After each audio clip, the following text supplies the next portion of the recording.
천만 서울 시민의 목소리를 대변하는 입법기관 서울시의회와 함께하는 슬기로운 특별 시민생활 시간입니다. 오늘은 도문열 서울시의원과 함께합니다. 의원님 어서 오세요. 네, 안녕하세요. 예, 저 옆에 카메라 있는데요. 네. 인사 한 말씀 해주세요. 예, 안녕하세요. 서울시의원 도문열입니다. 여의도와 신길동을 지역구로 하고 있습니다. 네. 어서 오십시오. 여의도와 신길동에서 지역구로 두고 의정활동을 하시는 도문열 서울시 의원이 나와주셨습니다. 정말 너무 더운 날에 찾아와 주셨어요. 이때 7월도 며칠 안 남았는데요. 지금 어떻게 보내고 계세요? 이 폭염 속에서. 네, 정말 무더운 여름철에도 묵묵히 일상을 지키고 계시는 서울 시민 여러분께 응원의 목소리를 드립니다. 저희 서울시의회에서도 우리 시민 곁에서 그리고 또 살기 좋은 서울을 만들기 위해서 열심히 뛰어다니고 있습니다. 많은 격려와 응원 부탁드립니다. 어떻게 건강 괜찮으시죠? 네, 괜찮습니다. 의원님, 저는 지금 감기에 걸렸습니다. 네. 여름 감기에 걸려가지고 건강 잘 챙기시면서 의정활동 하시고요. 네. 우리 서울시 의회에서 의원들께서 나오시면 항상 작은 코너로 진행을 합니다. 그래서 오늘은 도문열 서울시 의원의 시민보고 시간으로 진행을 해볼 텐데 열심히 의정활동을 하고 계시니까 우리 시민들에게 결제를 올린다는 마음으로 그동안 하셨던 일 또 이제 알리고 싶은 것들 보고를 해주시면 되는 거거든요. 시작을 네. 한번 해보겠습니다. 첫 번째 보고는 여의도 지역구 이야기를 가지고 오셨네요. 어떤 내용인가요? 예, 저는 이제 여의도와 신길동을 지역구로 하고 있는데요. 여의도의 현안은 재건축과 그리고 고도 제한이 되겠습니다. 그리고 또 신길동 쪽에는 이제 도시 기반 시설 확충 이런 문제가 있는데 여의도는 서울 3도심의 한 축입니다. 그래서 이제 정치 그리고 금융 그리고 언론의 중심지가 되겠는데요. 이제 마포대교에서 여의도로 이렇게 넘어가다 보면은 좌측에는 여의도의 정말 고층 빌딩들이 절비하게 있고요. 근데 거기에 반해서 이제 오른쪽에 국회의사당 쪽에는 이렇게 건물들이 낮게 이렇게 되어 있습니다. 실제로 여의도에는 우리나라에서 가장 높은 건물들이 3개나 있습니다. 네네. 예, 뭐 파크타워 같은 경우에는 333m이고 그리고 IFC몰 그리고 또 63빌딩 있죠. 그렇죠, 그렇죠. 예. 그거 말고도 50층이 넘는 건물들이 아주 절비한데요. 그런데 이제 국회의사당 주변에는 보면은 이게 50m 이하의 다 건물들이 낮게 있습니다. 그게 이제 1975년에 국회가 이렇게 준공이 되면서 국회의 그 도움의 제일 끝이 50m입니다. 네. 그래서 그것보다 더 높게 짓지를 못하게 했어요. 뭐 이유는 글쎄 그 당시에 국회보다 국회의 권위를 훼손하지 않도록. 근데 이제 그런 부분이 잘 이해가 안 되는 거죠. 국회보다 건물이 높아지면 국회 권위가 훼손된다. 예. 그게 이유였습니까? 실제로 문서로도 남아 있습니다. 그래서 이런 부분들은 이제 지역구 의원이 해결을 해야 하는데 우리 지역구에 이제 김민석 의원이죠. 예, 이번에 총리가 되었으니 저희들이 새로 기대를 해봅니다. 이제 여의도 같은 경우에는 1968년에 김현옥 시장이 시장님이 계실 때 여의도 원래 한강 백사장 부지였는데 거기에 높이가 16m 그리고 폭이 21m 7.6km의 뚝을 쌓았어요. 그래서 87만 평의 택지를 조성을 했고 네. 거기에 지금 이제 여의도의 그런 도심 3도심이 이제 세워지게 된 것입니다. 근데 이제 여의도가 보면은 이제 다 50년이 이렇게 넘다 보니까 이제 건물이 다 노후화가 되었죠. 그래서 재건축 부분이 정말 그런 부분이 가장 지금 현안이 되고 있습니다. 여의도 상업지역 내 재건축 현안 해결을 위한 조례 개정에 대한 지금 설명을 해주시는 거예요. 예. 주민들 반응도 굉장히 좋으셨을 것 같아요. 예. 여의도 이제 상업지역으로 종상향을 해서 재건축을 했는데 이전의 조례를 보면은 상업지역의 20% 이상을 그 비주거 비율을 하도록 그렇게 되어 있습니다. 네. 그러면 여의도가 이제 50m의 재건축을 하게 되면 새로 건물을 신축하게 되면은 그중에서 10층을 상가로 지어야 되는데 알다시피 여의도에 이렇게 그 상업 시설 뭐 현대라든지 IFC라든지 이런 게 많다 보니까 아파트 단지에 있는 작은 상가들은 공실이 날 수밖에 없죠. 그래서 이제 제가 조례를 개정해서 그 20%를 10%로 이렇게 완화를 했습니다. 주민들이 정말 정말 주민들이 아주 폭발적인 반응을 기뻐하시고 보여줬군요. 예, 그래서 또 지역의 주민들이 이 현수막도 걸어주시고 그래서 뭐라고 걸어주셨어요? 도문열 시의원 수고하셨습니다. 정말 뭐 아침에 출근하면서 현수막 보면은 네네. 아주 힘이 납니다. 뭐 그리고 하트 이런 뭐 그림 같은 건 없었나요? 현수막에 그런 거는 없었는데요. 예. 네. 근데 의원님께서도 뭐 조례를 만약에 하셨겠지만 발의를 하셨겠지만 이 조례를 가장 좋아하고 애정하는 조례라고 말씀을 들었는데 맞나요? 예, 뭐 제가 이제 그 조례를 통해서 주민들이 이렇게 제가 우리 주민을 위해서 정말 그 좋은 일을 했구나 그런 뿌듯한 그런 느낌을 가지고 있습니다. 네. 많은 보람을 의원님께 느끼게 하는 그런 조례군요. 네, 예. 네, 그렇죠. 또 최근 본회의에서는 여의도 민간 선착장 사업 관련해서 지적하신 부분이 있습니다. 예, 이건 어떤 내용인가요? 짧게 좀 알려주시죠. 예.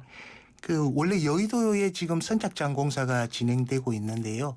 원래 이 부분은 이제 서울항 1단계 사업으로 이렇게 직접 서울시에서 추진을 하는 것이었는데 이 민간 투자 사업으로 갑자기 변경이 되었습니다. 그러면서 이제 제일 큰 문제가 민간 사업자와 협약을 체결을 하면서 어떤 그런 기부 체납에 관한 규정이라든지 또는 운영 기간에 관한 부분을 이렇게 협약서에 명시를 하지 않았습니다.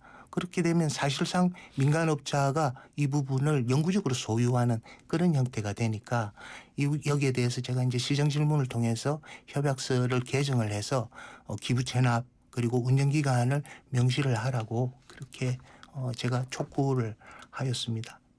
네. 첫 번째 시민보고 내용을 들어봤고요. 두 번째 시민보고는요. 이번에는 지역구 이야기를 가지고요. 신길동 이야기입니다. 매나골공원 조성 관련한 건데요. 오랜 시간 애쓰신 일이네요. 네. 그 신길동에는 이제 신길 뉴타운이 들어서면서 그게 갑자기 이제 우리 그 신길동 주민들이 아주 많이 한 10,000세대 이상 지금 들어왔고요. 그리고 앞으로도 7,000세대 이상의 주민이 더 입주할 예정입니다.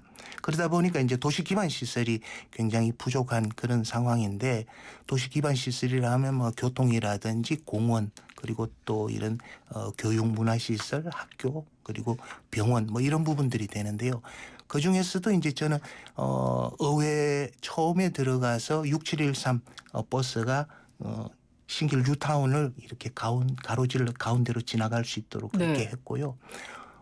뭐 그리고 또 이제 신풍역에 에스컬레이터 설치 뭐 이런 기반 시설을 지금 제가 아주 초반부터 역점을 두고 진행을 해왔습니다. 매나골공원 같은 경우에는 여의도 신길동에 그 주변에 지금 이제 병무청이 들어서 있는데요. 그 매나골공원이 원래는 이제 공원 부지였는데 장기 미집행 공원이 해제가 되면서 지금 공원 용도가 해제가 되었습니다. 그래서 그 동안에 이제 거기에 그 600호에 달하는 그 공공임대주택이 들어오려고 했었는데 제가 이제 그 도시계획위원장을 하면서 도시계획 관리시설 관리 계획을 전면 수정을 해서 매나골 공원에 대해서 우선 특별계획구역으로 두 곳을 지정을 하고 그리고 또 동서 통행로를 확보하기 위해서 새로 한 700평 정도 공원을 지정을 했습니다. 네네. 그리고 또 그 앞으로 세부적으로 이 매나골 공원을 개발하기 위해서는 주민 이용 시설을 60%, 그러니까 기존의 10%하고 하면은 70%를 주민이 이용할 수 있도록 이렇게 관리 계획을 만들어 놨습니다. 이 매나골 공원 이 사안이 꽤 오랫동안 그쵸 되어 왔던 사안이네요. 94년부터 서울지방병무청이 사용하면서 네. 공원 조성이 중단된 그때부터 지금 시작이 되는 거 아닙니까? 네, 네, 그렇습니다. 그러면 예. 의원님은 이 문제를 언제부터 관심 갖고 계속 하셨던 거예요? 예, 저는 2014년에 서울시 의원이 처음 되면서부터 이 부분에 대해서 이제 바로. 관심을 가지고 네. 그리고 지난 이제 문재인 정권 때 여기에 그 공공 임대주택이 들어서려고 하는 부분에 대해서 제가 이제 지역 신문에 칼럼도 내고 하면서 이 부분에 대해서 이렇게 해서는 안 된다고 강하게 비판을 했었습니다. 10년 넘게 네, 계속 네, 그렇게 하고 해왔던 있습니다. 것이고 이제는 그러면 시민에게 돌아오는 거예요, 공원으로. 시민이 이용할 수 있는? 근데 이제 여기가 이제 국유지고요. 네네. 그래서 이런 부분에 대해서 메라골 공원에 대해서 그 국방부와 협의를 하고 하는 거는 역시 또 이게 이제 그 지역구의 국회의원이 할 일입니다. 그래서 이제 제가 그 서울시의 언어로서 도시계획을 정비를 해서 앞으로 세부 개발 계획에 대한 어떤 큰 지침은 마련해 놨는데 네네네. 이제 향후에 어떤 지역의 어떤 국회의원이 이 부분에 대해서 협의를 할 그런 일이라고 봅니다. 그렇군요. 맨하골 공원 조성 관련해서 이야기를 나눠봤고요. 세 번째 시민보고 내용은요. 상임위원회 이야기를 좀 해보겠습니다. 조금 전에는 도시균형발전 네. 기획위원회라고 하셨나요? 이게 이제 의회 가면은 이제 4년 임기인데 네. 전반 2년은 제가 이제 도시계획위원회에 도시계획위원회 있었고 이제 후반기에 지금 후반기에는 이제 옮기셨잖아요. 제가 보건복지위원이 되는 겁니다. 그러니까요. 그걸 여쭤보려고 하는데 왜 이렇게 안 옮기시는 분들도 계시던데 옮기셨네요? 예, 그 자리에서 계속 상임위를 하시는 분들도 있고 의원님들 중에서 이제 저 같은 경우에는 대학에서 그 사회복지를 전공을 했었습니다. 예.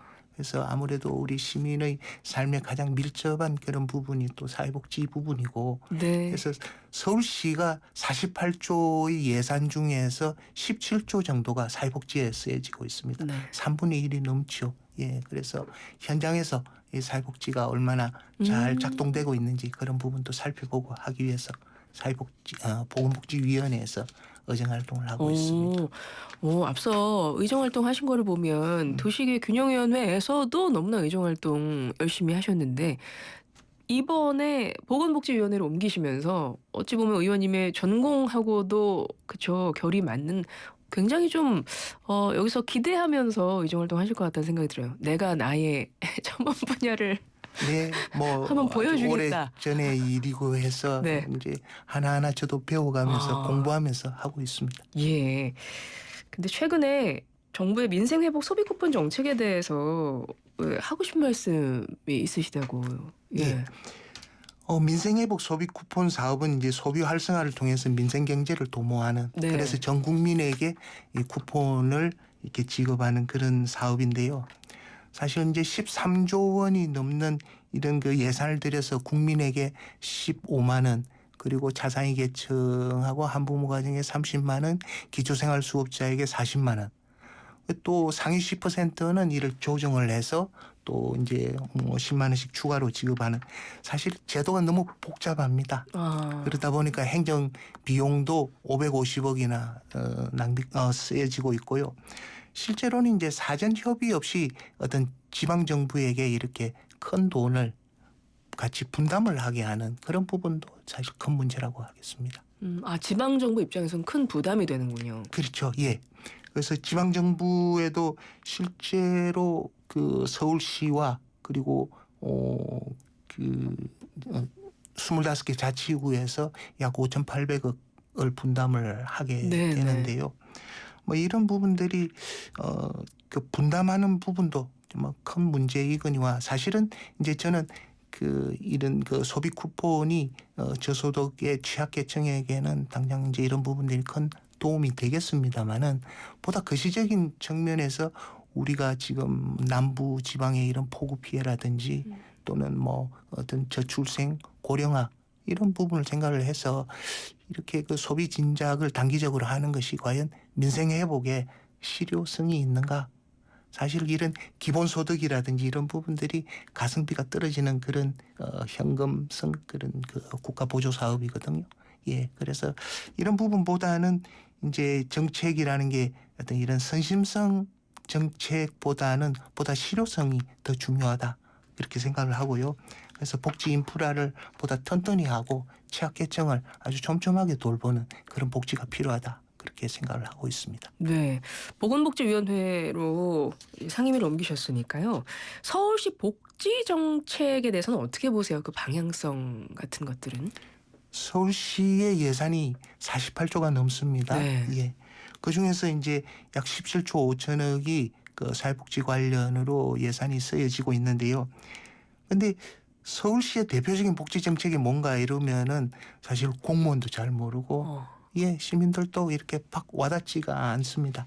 이제 이런 부분들이 결국 복지를 어떤 그런 그 정치가의 브랜드를 만드는데 치중을 하는 뭐 이를테면은 이재명의 기본소득, 네네. 오세훈의 디딤돌 소득 이렇게 되어서는 안 된다는 겁니다. 어떤 저는. 방향으로 가야 될까요? 그래서 이제 보다 그 어떤 그런 그 정책이 시민의 삶 속에서 오랫동안 남는 그런 정책이 되어야 된다. 서울시에도 뭐 좋은 그 복지 정책이 많습니다. 이를테면 이제 서울형 기초보장제도 같은 그런 부분이 있는데 서울 살림살이가 굉장히 힘이 듭니다. 뭐 비용도 많이 들고요. 네네.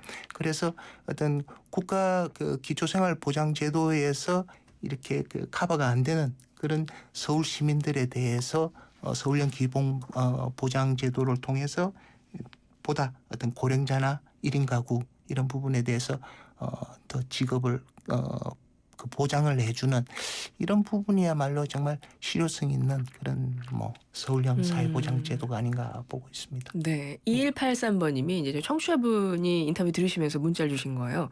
서울시 복지정책이요?